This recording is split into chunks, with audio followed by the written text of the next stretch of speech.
SIR প্রক্রিয়া শুরু থেকেই পথে প্রতিবাদে ছিলেন তৃণমূল সুপ্রিমো মমতা বন্দ্যোপাধ্যায়। পদ্ধতিগত ত্রুটি থেকে জোর করে বৈধ ভোটারদের নাম বাদ দেওয়ার অভিযোগ তুলে বিভিন্ন রকম আন্দোলন সংগঠিত করেছে ঘাসফুল শিবির। কখনো আন্দোলন পৌঁছে গিয়েছে দেশের রাজধানী দিল্লি পর্যন্ত, কখনো আন্দোলনের ঢেউ আছড়ে পড়েছে দেশের সর্বোচ্চ আদালতে। কিন্তু তারপরেও দাবি পূরণ হয়েছে কি? ছবি কিন্তু দাবি পূরণের পক্ষে বলছে না, কারণ বৈধ ভোটারদের নাম বাতিল সহ একাধিক দাবি তুলে 6 মার্চ শুক্রবার থেকে ধর্মতলায় ধর্ণা শুরু করলেন মমতা বন্দ্যোপাধ্যায়। ওয়াকিবহাল মহলের মতে পথেই পথ চেনায় মমতাকে।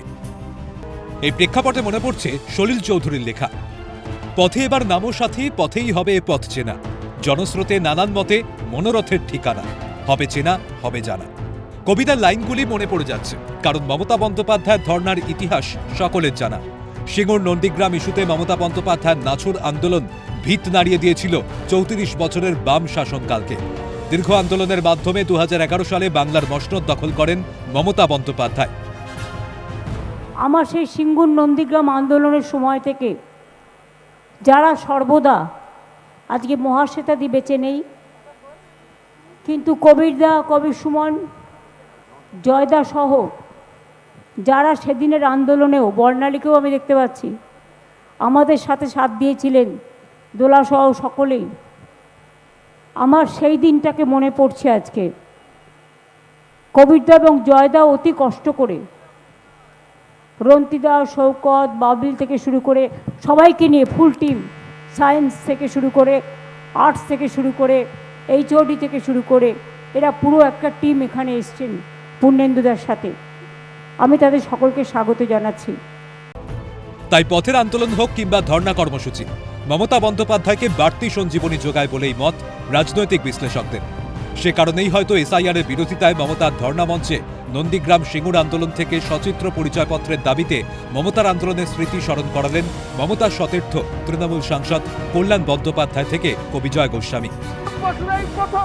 আজ যদি সেদিনকে জুলাই মাসে 1993 সালে মমতা বন্দ্যোপাধ্যায় যদি আন্দোলন না করতেন, যদি আমরা আমাদের 13 জন সাথীকে এই কলকাতার রাস্তায় যদি না হারাতাম, ভারতবর্ষের নির্বাচন নিয়ে কি এতটা কনসার্ন থাকতো? না ভারতবর্ষের নির্বাচনে আইডেন্টিটি কার্ড আসতো, না ভারতবর্ষের নির্বাচনে স্পেশাল ইন্টেন্সিভ রিভিশন হতো, না ভারতবর্ষে বছরে 4 বার করে রিভিশন হতো। যিনি করেছেন তাকে মনে রাখতে হবে। মুড়ি আর চানাচুর খাচ্ছেন রাত্রির, তখন বাজে 11:15, 11:15। তা আপনি বাড়ি যাবেন তো এখন মমতা? আমি এইটুকু জিজ্ঞেস করছি। না, আমাকে এখন নন্দীগ্রাম যেতে হবে। সে কি, ওই বাইরে গাড়ি দাঁড়িয়ে রয়েছে, আপনি এই খেয়ে আপনি এই কাজ করবেন?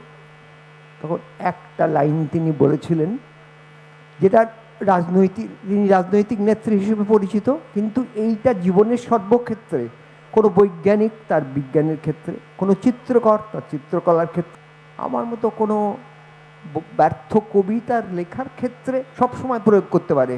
সে কথাটা কি? কাজ করা ছাড়া আর আমাদের কি কাজ আছে জয়দা?